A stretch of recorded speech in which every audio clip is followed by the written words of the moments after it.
Magpayamo ko nan ko anday kanang katre sa ako para sa ako kwarto. Pilay kaha magamit na tabla o pila ang mga size sa kahoy. Ang gamit ko ng mga materyales, 2x2 by 12, 6 pieces, 2x3 by 12, 2 pieces, 1x4 by 12, 12 pieces para yung sa flooring, 1x12 by 12, 1 pieces para yung headboard, manin mo yung lugason sa bukid. Pila ka adlaw ka mag-jeans. Mga tunga sa adlaw yun, matapos tunga sa adlaw sa biyon siya matapos pag hapot kinali. So ing ani kaya kung gusto makuan na katre o dapat dako ay ang headboard bita niya. Pila ka adlaw matapos tay ang katre pagino. Kani siya mga dokadol himoon. Kaya mo planer pa,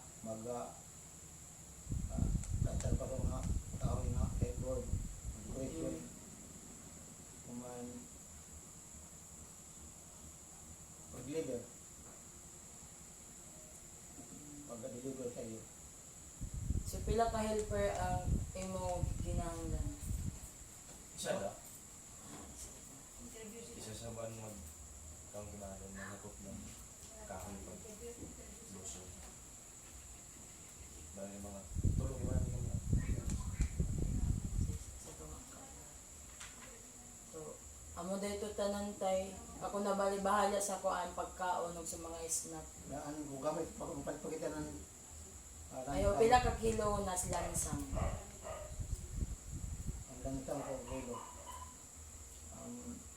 To and a half, 1 kilo. And numero 3, 2 kilo. Then, kaya ko ang maray puno ng lansang. Finishing nails. Finishing nails. Pwede na ba dahil yan masugdan pagkasilong? Pwede. Kaya kung may kahoy na pwede, mga tukad daw, mama na yan. Sige, pachinso ko na kanay sa kan sa inyo. Okay. Yan, siguro ka rin mga lista lang yan.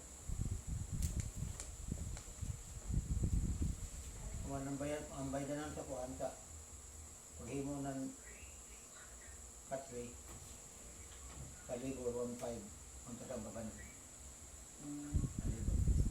Sige, salamat tayo. Amo na sa Betulos, ang gusto ko din sa dili kadayaw taas ang sakat niya niya balisiki niya. Tapos malagay to dako ay headboard then may kuan sa gamay nga sa city.